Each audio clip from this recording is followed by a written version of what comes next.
আল্লাহ সুবহানাহু ওয়া তাআলা যদি পৃথিবীতে কাউকে বড় থেকে বড় সফলতা দান করতে চান, যে বড় থেকে বড় সফলতা আল্লাহ দান করবেন, তাহলে রাতের সালাত, রাতের শেষ অংশের সালাতের কোনো বিকল্প নাই, যাকে বলে তাহাজ্জুদের সালাত। একটা দলিল দিয়ে এই পয়েন্টের আলোচনা শেষ করব। আল্লাহ সুবহানাহু ওয়া তাআলা রাসূল সাল্লাল্লাহু আলাইহি সাল্লামকে বলছেন কোরআনে, ওমিনাল লাইলি ফাতাহাজ্জাদ বিহি নাফিলাতাল লাক আসা আইয়াবাআসাকা রাব্বুকা মাকামান মাহমুদা। হে মুহাম্মদ বলেন সাল্লাল্লাহু আলাইহি ওয়াসাল্লাম, আপনি অবশ্যই রাতের শেষ অংশে সালাত আদায়, অবশ্যই রাতের শেষ অংশে অল্প হলেও সালাত আদায় করুন। আসা আইয়াবাআসাকা রাব্বুকা মাকামান মাহমুদা, এই সালাতের মাধ্যমেই আপনার প্রতিপালক আপনাকে শ্রেষ্ঠতম মর্যাদা দান করবেন। তো আমাদের নবী মুহাম্মদ সাল্লাল্লাহু আলাইহি ওয়াসাল্লামকে আল্লাহ অনেক বড় সম্মান দিবেন।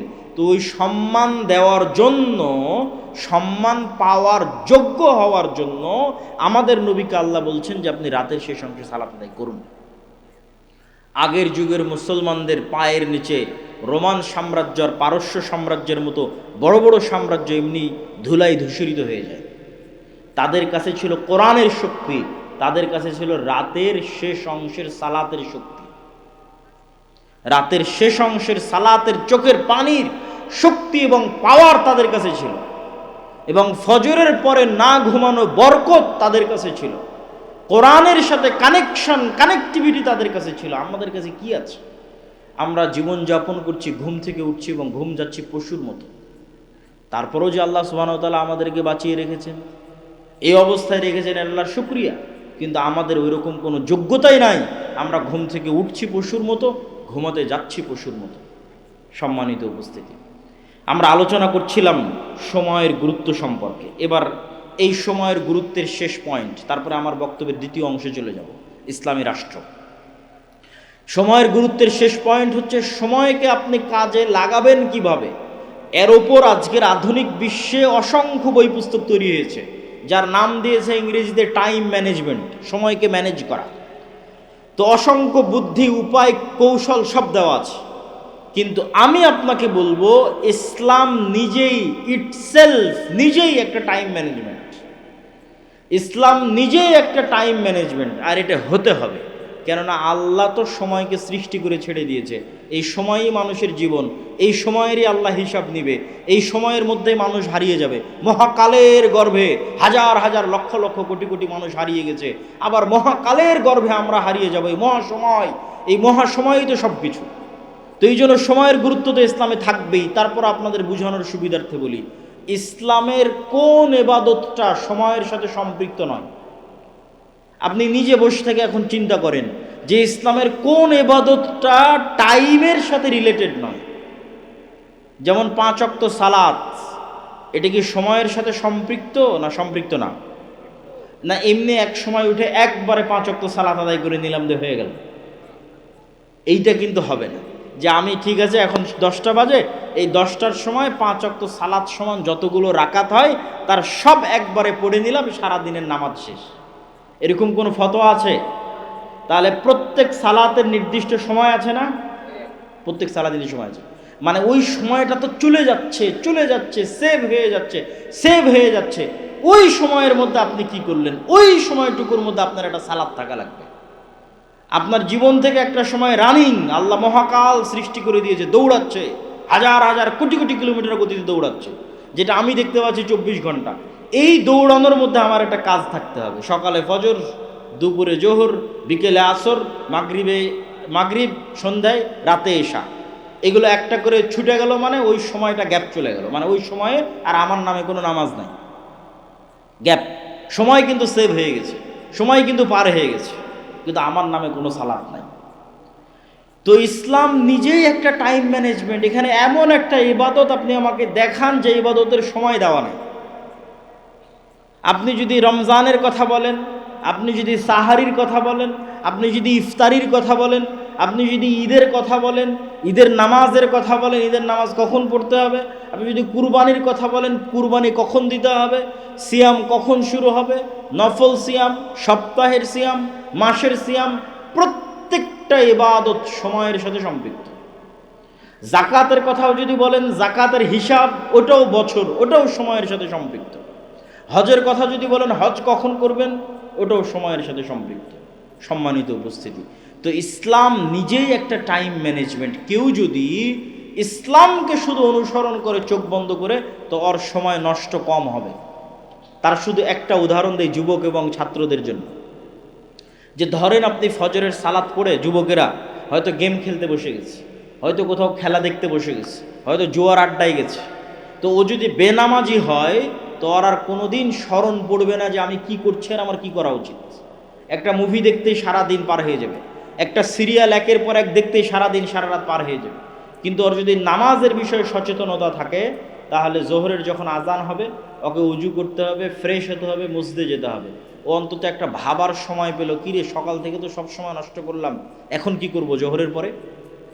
ঠিক আছে, জোহরের পর আবার সময় নষ্ট শুরু করলো, এবার আসরের সময় আজান হলো, উজু করলো, মসজিদে গেল, আবার চিন্তা করার সুযোগ পেল, এতক্ষণ কি করলাম, এখন কি করব।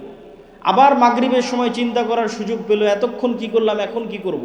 আবার এশার সময় চিন্তা করার সুযোগ পেল, এতক্ষণ কি করলাম, এখন কি করব। শুধু যদি সালাতই আদায় করে ওই ব্যক্তি, তো অন্তত দিনে 5 বার চিন্তা করার সুযোগ পায় যে আমি কি করছি, আমার কি করা উচিত। আর যদি ওই সালাদটুকু আদায় না করে, তো এইভাবে কতদিন পার হয়ে যাবে, কত মাস পার হয়ে যাবে, কোনোদিন কল্পনা করারও সুযোগ পাবে না। এইভাবে একদিন মৃত্যু চলে আসবে। সম্মানিত উপস্থিতি, তো সময় আল্লাহর অনেক বড় নিয়ামত, আমাদেরকে সময় মূল্যায়ন করতে হবে। বিশেষ করে ফজরের পরের সময়, বিশেষ করে রাতের শেষাংশের সময় যদি কেউ মূল্যায়ন করতে পারে, জাতি হিসেবে আমরা সফল হব। আল্লাহ কবুল করুক, আল্লাহুম্মা আমিন। বক্তব্যের দ্বিতীয় অংশ, আমি আপনাদের অধৈর্য হওয়ার আগে বিদায় নিব। কেন? আমি আসছি ঢাকা থেকে, আমাকে যেতে হবে ঢাকা। আপনাদের শ্রদ্ধেয় উস্তাদ জি শেখ আব্দুর রাজ্জাক বিন ইউসুফ, তিনি অসুস্থ থাকায় আমাকে ঢাকা থেকে আসতে হয়েছে। অতএব আপনাদের চেয়ে অনেক দূরে আমি যাব, তো আমার বক্তব্য শেষ হওয়ার আগে আপনারা উঠবেন না। আপনাদের থেকে আমি চেষ্টা করব কত দ্রুত আমি শেষ করতে পারি। ইসলামী রাষ্ট্র, এই জুলাই আগস্টের আন্দোলনের পরে বাংলাদেশের সবচেয়ে আলোচিত একটা ইস্যু হচ্ছে রাষ্ট্র ব্যবস্থা ইসলাম। তো রাষ্ট্র ব্যবস্থায় ইসলাম, কেউ বলতেছে হ্যাঁ সব মুসলমান তো বিশ্বাস করে যে রাষ্ট্রে ইসলাম লাগবে, কেউ বলতেছে ইসলাম প্রতিষ্ঠা করতে হবে গণতান্ত্রিক নির্বাচনের মাধ্যমে, কেউ বলতেছে না এইভাবে, কেউ ওইভাবে। তো আসলে ইসলামী রাষ্ট্র বলতে কি বুঝায় এবং কিভাবে ইসলাম রাষ্ট্রে প্রতিষ্ঠিত হয়, এই অংশটুকু সবার জানা খুব জরুরি। প্রথম পয়েন্ট, ইসলামী রাষ্ট্র বলতে কি বুঝায়। আমাদের ব্রেনে পাশ্চাত্য মিডিয়া দিয়েছে ইসলামী রাষ্ট্র মানে চুরি করলে হাত কাটে নেবে, ইসলামী রাষ্ট্র মানে জেনা করলে রজমের শাস্তি হবে।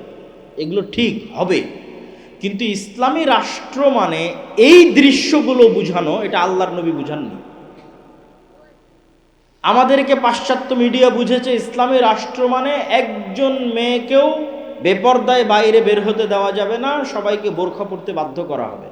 তাহলে যারা পর্দা করে না, ওরা কি চাইবে যে ইসলামী রাষ্ট্র আসুক? তখন ওরা আপনার দলকেও ভোট দিবে না, বাইরে বাইরে ইসলামের কথা বলবে, কিন্তু বাস্তবে চাইবে না যে ইসলাম ক্ষমতায় আসুক।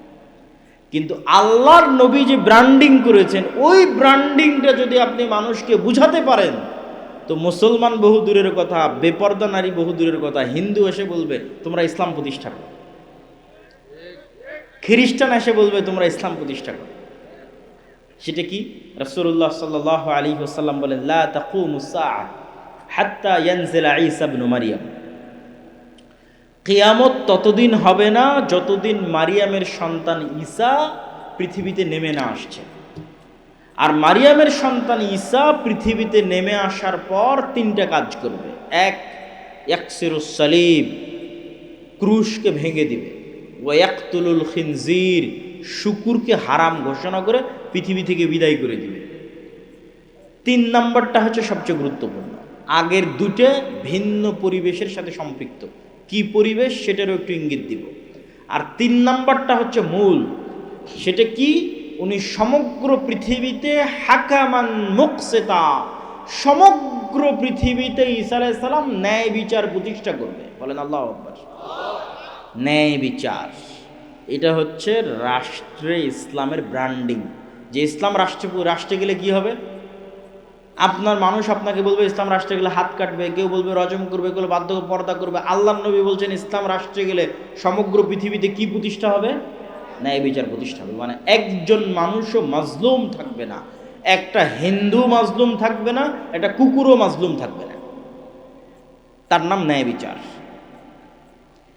এবং এই ব্র্যান্ডিং এর কারণেই ইসলামে ন্যায়ের গুরুত্ব কত বেশি। রাসূলুল্লাহ সাল্লাল্লাহু আলাইহি ওয়াসাল্লাম বলেন, সাবআতুন ইউদিল্লুহুমুল্লাহ ইয়াওমা লা দিল্লা ইল্লা দিল্লু। 7 শ্রেণীর মানুষকে কিয়ামতের মাঠে আল্লাহ বিশেষ ছায়া দিবে। তার 1 নাম্বার ন্যায়পরায়ণ দায়িত্বশীল। মানে যে ন্যায়পরায়ণ দায়িত্বশীল, ওই নাম্বারিংয়ে যে 1 নাম্বারে চলে গেছে, তো তাহাজ্জুদ গুজার ব্যক্তিকে পিছনে ফেলে কিন্তু 1 নাম্বারে গেছে। নফল সিয়াম পালনকারী ব্যক্তিকে পিছনে ফেলে 1 নাম্বারে গেছে। আর যত ফাজাইলে আমল আপনার জানা আছে সবগুলোকে পিছনে ফেলে 1 নাম্বারে গেছে ন্যায়পরায়ণ দায়িত্বশীল। কেননা ওইটাই সবচেয়ে কঠিন, ওইটাই সবচেয়ে কঠিন। আর ওইটা একমাত্র সত্যিকার মুসলিমই ওইটা প্রতিষ্ঠা করতে পারবে। ন্যায়ের গুরুত্ব আল্লাহর নিকটে কত বেশি, আল্লাহ সুবহানাহু ওয়া তাআলা বলছেন, ইন্নাল্লাহা ইয়া'মুরুকুম বিল আদল। আল্লাহ তোমাদেরকে ন্যায় প্রতিষ্ঠা করার আদেশ দিয়েছেন। আল্লাহ আরো বলেন, লা ইয়াজরিমান্নাকুম শানআনু কওমিন আলা আল্লা তা'দিলু। হে মুমিনেরা, হে মুসলমানেরা, নির্দিষ্ট কোনো মানুষের প্রতি তোমার অন্তরে থাকা ক্ষোভ, নির্দিষ্ট কোনো দলের প্রতি তোমার অন্তরে থাকা হিংসা তোমাকে যেন অন্যায় করতে উদ্বুদ্ধ না করে, বরং ন্যায় প্রতিষ্ঠা করো। আর এটিই তাকওয়া। আল্লাহর নবী সন্তান সন্ততিকে চুমু দেওয়ার ক্ষেত্রে, ভালোবাসার ক্ষেত্রে ন্যায় প্রতিষ্ঠা করতে বলেছেন। আর আল্লাহ বিবাহের ক্ষেত্রে স্ত্রীদের উপর ন্যায় প্রতিষ্ঠা করতে বলেছেন, যে যদি ন্যায় প্রতিষ্ঠা করতে পারো তবে 1-এর অধিক বিয়ে করো। তো এতগুলো কথা কেন বললাম? রাষ্ট্রে ইসলামের ব্র্যান্ডিং ন্যায়। আর ঈসা আলাইহিস সালাম সমগ্র পৃথিবীতে ন্যায় বিচার প্রতিষ্ঠা করবে। এখন আপনার কাছে আমার প্রশ্ন, যে ঈসা আলাইহিস সালাম যদি নিজে ন্যায়পরায়ণ না হয়, উনি কি ন্যায় প্রতিষ্ঠা করতে পারবে? পারবে না। তাহলে ঈসা আলাইহিস সালাম যে সমগ্র পৃথিবীতে ন্যায় প্রতিষ্ঠা করবে, তার জন্য 1 নম্বরে ঈসা আলাইহিস সালামকে নিজেকে ন্যায়পরায়ণ হতে হবে। আর আল্লাহ সব নবীকে জন্মগত ন্যায়পরায়ণ করে পাঠিয়েছেন। মানে জন্মই দিয়েছেন নবীদেরকে ন্যায়পরায়ণ সত্যবাদী অবস্থায়। এখন আমার আর আপনার কাছে প্রশ্ন, যে আমরা কি রাষ্ট্রে ইসলাম প্রতিষ্ঠার যোগ্য হতে পেরেছি? ওইটার প্রশ্নের 1 নম্বর আসবে যে আমরা কি ন্যায়পরায়ণ হতে পেরেছি।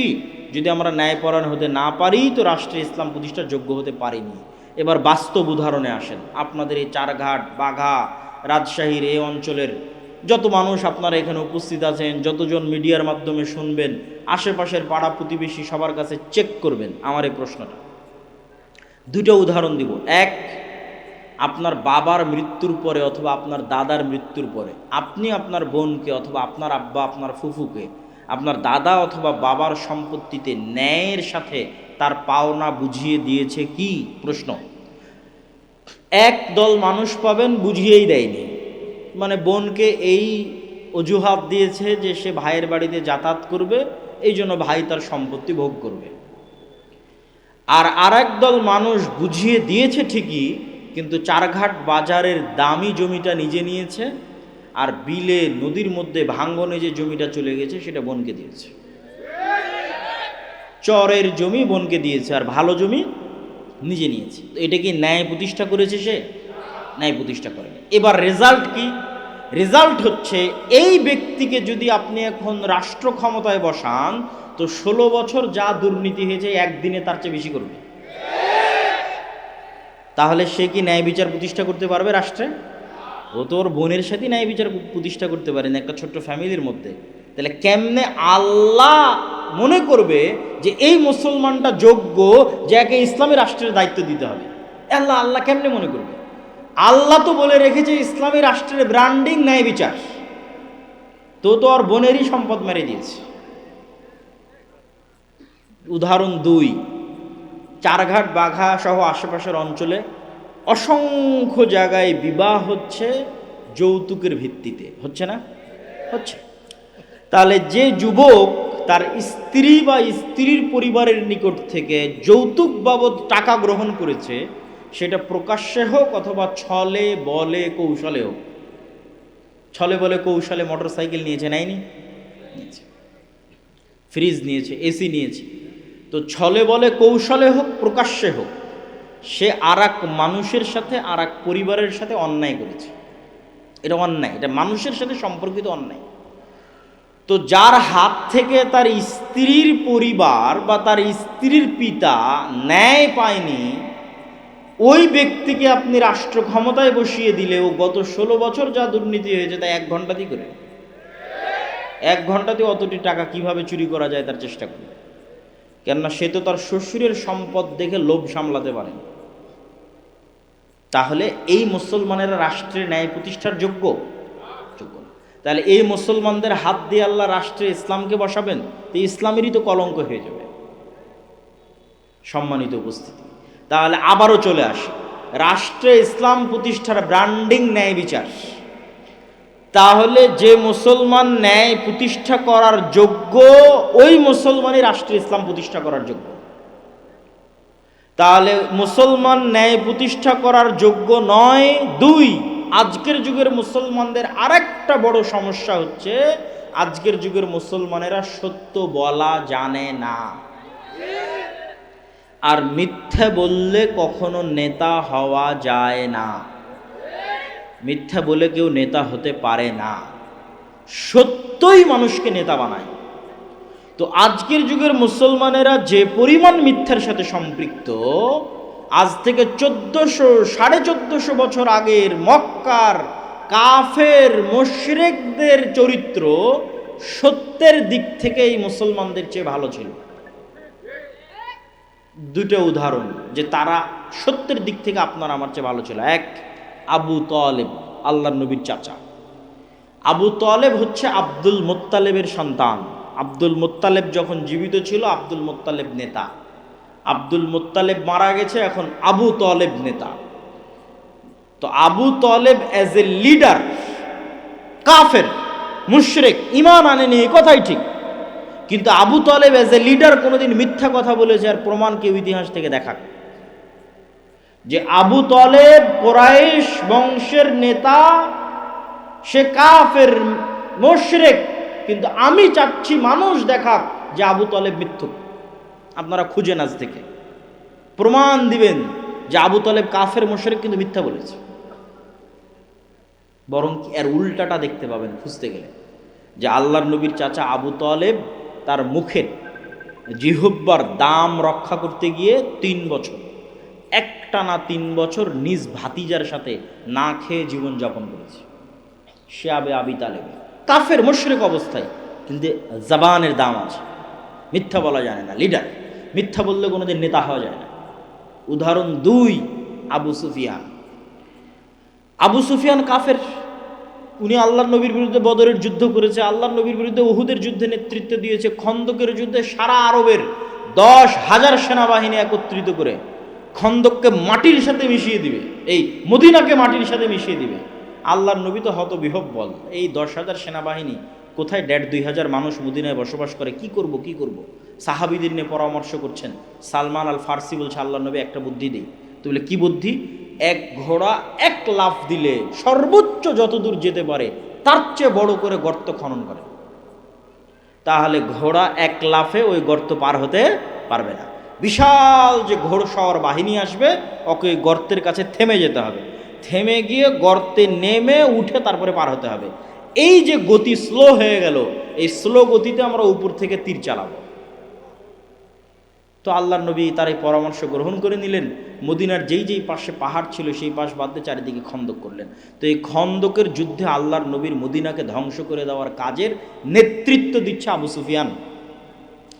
এই আবু সুফিয়ান হুদাইবিয়ার সন্ধির পরে ব্যবসায়িক কাজে সিরিয়া গেছে। তৎকালীন সিরিয়ার রাজধানী জেরুজালেম, আজকের ফিলিস্তিন। তো হুদাইবিয়ার সন্ধির পরে আবু সুফিয়ান গেছে ব্যবসায়িক কাজে, আর আল্লাহর নবীর তো ব্যবসা নেই। আল্লাহ নবী চিঠি লিখেছেন বাদশাহ হিরাক্লিয়াসের কাছে ইসলামের দাওয়াত নিয়ে। তো বাদশাহ হিরাক্লিয়াস চিঠি পেয়ে পড়ছে যে এই চিঠি তো মোহাম্মদে আরবি লিখেছে সাল্লাল্লাহু আলাইহি ওয়াসাল্লাম। দেখো তো আজকে জেরুজালেমে আরবের কেউ আছে কিনা। খুঁজে পাওয়া গেল আবু সুফিয়ানকে। তা আবু সুফিয়ান আল্লাহর নবীর শত্রু। 1 মাস মদিনা ঘেরাও করে রেখেছিল খন্দকে, মদিনা ধ্বংস করবে তাই, আল্লাহর নবীকে হত্যা করবে তাই। তো শত্রুকে ডেকেছে, আবু সুফিয়ানকে ডেকেছে। আর এক শত্রু, আবু সুফিয়ানের জানি মানি শত্রু, মোহাম্মদ সাল্লাল্লাহু আলাইহি ওয়াসাল্লাম সম্পর্কে জানবে তাই। বুখারীর হাদিস। আবু সুফিয়ানের সামনে তখন কোনো মোবাইলও নাই, ক্যামেরাও নাই, রেকর্ডারও নাই, লাইভও নাই। আবু সুফিয়ান নিজে বলছে, আমি সেই দিন 1000 চেষ্টা করেও মোহাম্মদ সাল্লাল্লাহু আলাইহি ওয়াসাল্লামের নামে মিথ্যা বলতে পারিনি, একটা বাক্য। তো ও তো কাফের মুশরিক, তখন ঈমান আনেনি, but he is a leader, কিন্তু সে নেতা। আর নেতা মিথ্যা বলতে পারে না, মিথ্যা বলে নেতা হওয়া যায় না। তো সে কাফের মুশরিক অবস্থায় তার শত্রুর নামে মিথ্যা বলে।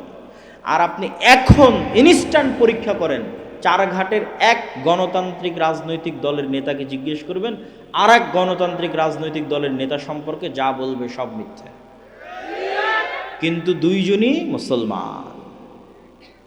আর এই পুরো গণতান্ত্রিক রাজনীতি টিকে আছে মিথ্যার উপর। তাহলে মিথ্যা বলে আপনি রাষ্ট্রের ইসলাম প্রতিষ্ঠা করবেন?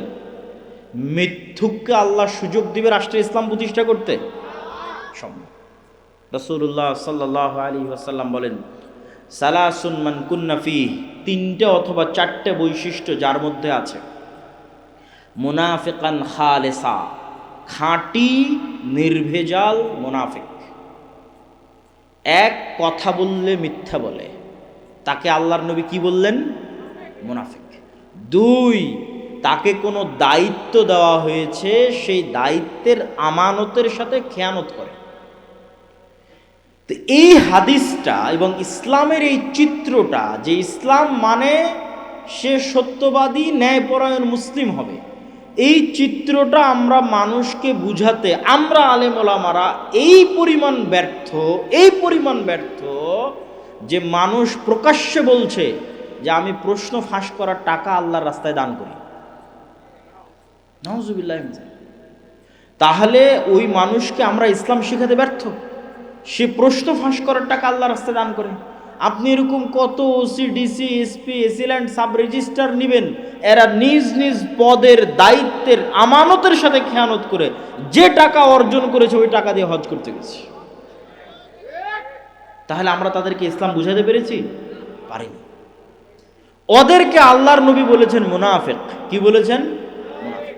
আর মুনাফিক মুসলিম কখনো নেতা হতে পারে না। তাহলে আপনি চারিদিকে তাকিয়ে এখন একটা মুসলমান খুঁজে বের করেন যাকে আল্লাহ ইসলামী রাষ্ট্রের নেতা বানাবে, একটাও খুঁজে পাবেন না। এটাই হলো সবচেয়ে হতাশা। তো যদি খুঁজে না পাবেন তাহলে জিজ্ঞেস কেন করেন যে রাষ্ট্রে ইসলাম প্রতিষ্ঠা করতে হবে? যোগ্য তো না আমরা রাষ্ট্রে ইসলাম প্রতিষ্ঠা করা। আর এই জিনিসটা আমি আরও বেশি রিয়ালাইজ করেছি, আরও বেশি অনুভব করেছি যখন ইউরোপে, ইংল্যান্ডে মুসলমানদেরকে দেখেছি। মুসলমানেরা দেধারসে আর এক খ্রিস্টান রাষ্ট্রের কাছে, আর এক কাফের রাষ্ট্রের কাছে মিথ্যা বলতেছে, ওই খ্রিস্টান কাফের রাষ্ট্রের কাছে 2টা টাকা বেশি পাবে তাই। মানে মুসলমানে তো মিথ্যা বলছেই, কিন্তু এক মুসলমান যে বলে যে আমি কালেমা পড়েছি আশহাদু আল্লা ইলাহা ইল্লাল্লাহ, সে নাকি নবীর উম্মত। তো নবীর উম্মতের নবীর কি অপমান, আর এই কালেমার কি অপমান যে কালেমা পাঠকারী মুসলমান আর এক খ্রিস্টান আর এক কাফের এবং কাফের রাষ্ট্রের কাছে মিথ্যা বলছে 2টা টাকা বেশি নেওয়ার জন্য। বলেন নাউজুবিল্লাহ। এই হলো মুসলমানদের আত্মমর্যাদা, এই হলো মুসলমানদের আত্মসম্মান। সম্মানিত উপস্থিতি, তাহলে আমাদের এই চারিত্রিক গুণ যতদিন উন্নত না হবে, একটা প্রজন্ম যতদিন আমরা তৈরি না করতে পারবো, যে প্রজন্ম সত্যের উপর অটল, ন্যায়ের উপর অটল, ন্যায় প্রতিষ্ঠা করবে, ন্যায় প্রতিষ্ঠার আন্দোলন করবে, ন্যায় প্রতিষ্ঠার সংগ্রাম করবে। আপনি মসজিদে যান, মাদ্রাসায় যান, ইসলামী দলে যান, ইসলামী আন্দোলনে যান, সব জায়গায় নামাজ আছে, সিয়াম আছে, সালাত আছে, আকীদা আছে, নাই তো কি ন্যায়পরায়ণতা নাই। এইটা বাস্তবতা এবং সত্য বলছি। ওই মাদ্রাসার সাথে এই মাদ্রাসার মিল নাই, ওই দলের সাথে এই দলের মিল নাই। ভিতরে যান, বাহিরে বক্তাদের মুখে শুনবেন যে মাসলা মাসাইল, আদর্শ, এগুলো আদর্শ মাসলা মাসাইল কিছু না। ভেতরে গিয়ে দেখেন, হয় একজন অন্যায় করছে আর একজন মাজলুম, আর কিছু না। ইসলামী দলের নেতা যে কর্মী বেশি চামচামি করেছে ওকে পদ দিয়েছে, আর যে কর্মী কঠোর পরিশ্রম করেছে ওকে পদ দেয়নি। তাবলিগ জামাতের গন্ডগোল যান, চ্যালেঞ্জ দিলাম। বাহির থেকে আপনার মনে হচ্ছে যে না এখানে মনে হয় ফতোয়া মাসলা মাসাইলের কিছু না। ভেতরে গিয়ে দেখেন একজন জালেম আর একজন মাজলুম। মসজিদে যান, মাদ্রাসায় যান, মাদ্রাসার পরিচালক, মসজিদ কমিটির সভাপতি, সে তার মসজিদের দায়িত্বশীল যারা আছে তাদের প্রতি ন্যায় করতে পেরেছে। মাদ্রাসার পরিচালক তার মাদ্রাসার শিক্ষকদের প্রতি ন্যায় করতে পেরেছে। সালাত, সিয়াম, হজ, যাকাত সবই আছে, বাবা ন্যায় নাই।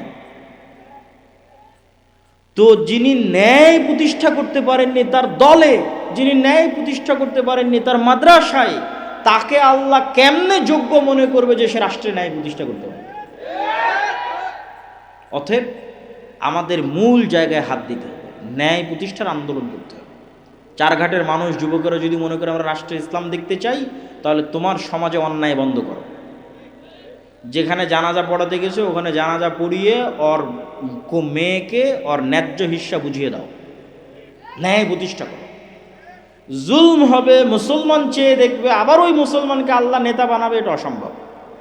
মোহাম্মদ বিন কাসেম সিন্ধু বিজয় করতে এসেছিল, আমরা জানি ইসলাম প্রচারের জন্য এসেছিল। আপনি ইতিহাস ঘেটে দেখেন, সিন্ধু বিজয় করতে এসেছিল অত্যাচারিত মা এবং বোনদেরকে বাঁচানোর জন্য, ইতিহাস তাই লেখা আছে। স্পেনে গেছে তারেক বিন জিয়াদ, আমরা বলছি তারেক বিন জিয়াদ স্পেনে ইসলাম প্রচার করেছে। আপনি ইতিহাস পড়ে দেখেন, তারেক বিন জিয়াদ স্পেনে গেছে, স্পেনের মানুষেরা বারবার চিঠি লিখেছে, আমরা অত্যাচারিত, আমরা মাজলুম, আমাদের বাঁচাও। অত্যাচারিত মাজলুমকে বাঁচাতে স্পেন গেছে।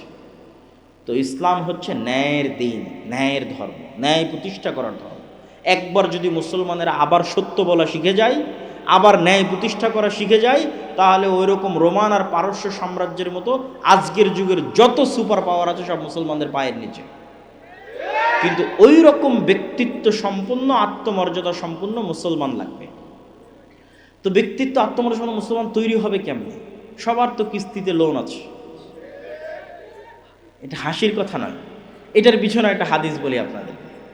রাসূলুল্লাহ সাল্লাল্লাহু আলাইহি ওয়াসাল্লাম বলতেছেন, আল্লাহুম্মা ইন্নী আউযু বিকা মিনাল মা'সামি ওয়াল মাগরাম, হে আল্লাহ, পাপ থেকে বাঁচতে চাই, লোন থেকে বাঁচতে চাই। আর এক দোয়ায় আল্লাহর নবী বলছেন, আল্লাহুম্মা ইন্নী আউযু বিকা মিনাল হাম্মি ওয়াল হুজনি, বলতে বলতে বলছেন ওয়াজালঈদ দাইনি বা ওয়াগালাবাতিদ দাইনি, যে আমি ঋণের বোঝা থেকে বাঁচতে চাই। তো আল্লাহর নবীকে সাহাবীরা জিজ্ঞেস করছে, হাদিস সহিহ, যে আল্লাহর নবী আপনি ঋণ থেকে এত কেন বাঁচতে চান? তো আল্লাহর নবী বলছেন, আর রজুলু ইজাস্তাদানা বাদা আইয়ুকাদ্দিব, মানুষ যখনই লোন নেওয়া শুরু করে তখনই মিথ্যা বলা শুরু করে। এবার বুঝলেন কেন বললাম যে আত্মমর্যাদা সম্পূর্ণ মুসলমান কেমনে তৈরি হবে? সবাই তো কিস্তিতে লোন নিয়ে রেখেছে। আল্লাহর নবী বলে গেছেন মানুষ লোন নেওয়া শুরু করলে কি বলে? মিথ্যা বলে। তাহলে আপনি কিস্তিতে যখন লোন কর্জ নেওয়া শুরু করেছেন, তো হয় আপনি মিথ্যা বলছেন, না আপনার বউকে মিথ্যা বলা শিখিয়েছেন, না হয় আপনার ছেলেকে মিথ্যা বলা শিখিয়েছেন।